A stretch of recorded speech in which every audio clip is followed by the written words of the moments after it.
প্রিয় দেশবাসী, আসসালামু আলাইকুম। আজ আমাদের পুরো জাতি গভীর শোক ও বেদনায় নিস্তব্ধ। দেশের গণতান্ত্রিক রাজনীতির শীর্ষ নেত্রী, সাবেক প্রধানমন্ত্রী ও বিএনপি চেয়ারপারসন বেগম খালেদা জিয়া আর আমাদের মাঝে নেই। ইন্না লিল্লাহি ওয়া ইন্না ইলাইহি রাজিউন। বেগম খালেদা জিয়ার ইন্তেকালে আমরা গভীরভাবে শোকাহত ও মর্মাহত। তার মৃত্যুতে জাতি এক মহান অভিভাবককে হারিয়েছে। এই গভীর শোকের মুহূর্তে আমি তার পরিবারের সদস্যবৃন্দ, রাজনৈতিক সহকর্মী এবং অগণিত কর্মী সমর্থকদের প্রতি সমগ্র জাতির পক্ষ থেকে আন্তরিক সমবেদনা জানাচ্ছি। মহান আল্লাহর কাছে আমার প্রার্থনা, তিনি যেন আমাদের সবাইকে এই গভীর শোক কাটিয়ে ওঠার শক্তি দান করেন। বেগম খালেদা জিয়া ছিলেন বাংলাদেশের রাজনীতিতে এক পরম মহিমান্বিত ব্যক্তিত্ব। গণতন্ত্র, বহুদলীয় রাজনৈতিক সংস্কৃতি এবং জনগণের অধিকার প্রতিষ্ঠার সংগ্রামে তার অসামান্য ভূমিকা ইতিহাসে অম্লান হয়ে থাকবে। স্বৈরাচার ও ফেসিবাদের বিরুদ্ধে তাঁর আপসহীন নেতৃত্ব বারবার জাতিকে গণতন্ত্রহীন পরিস্থিতি থেকে উত্তরণের পথ দেখিয়েছে এবং মুক্তির প্রেরণা জুগিয়েছে।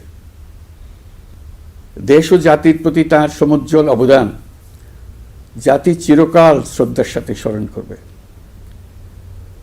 তাঁর দীর্ঘ রাজনৈতিক যাত্রা, গণমুখী নেতৃত্ব এবং প্রিয় মাতৃভূমির স্বাধীনতা ও সার্বভৌমত্বকে সমুন্নত রাখতে তাঁর অবিচল ভূমিকা অবিস্মরণীয় হয়ে থাকবে। এমন একজন মহান দূরদর্শী ও নিখাদ দেশপ্রেমিক নেত্রীর শূন্যতা পূরণ হবার নয়।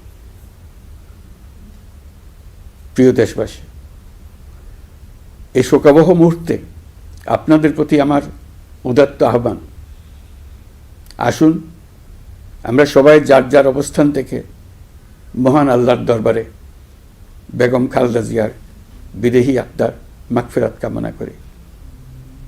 একই সঙ্গে জাতির এই কঠিন সময়ে আমরা যেন ঐক্যবদ্ধ থাকি।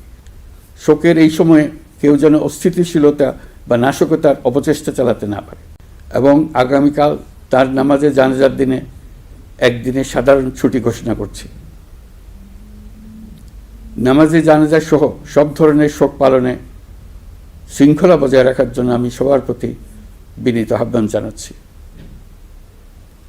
প্রিয় দেশবাসী, আমি জানি আপনারা সবাই এই সময়ে অনেক আবেগাপ্লুত।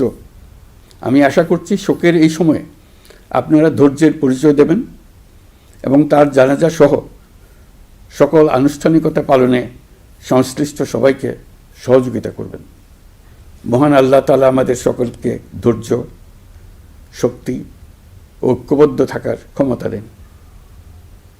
আল্লাহ হাফিজ।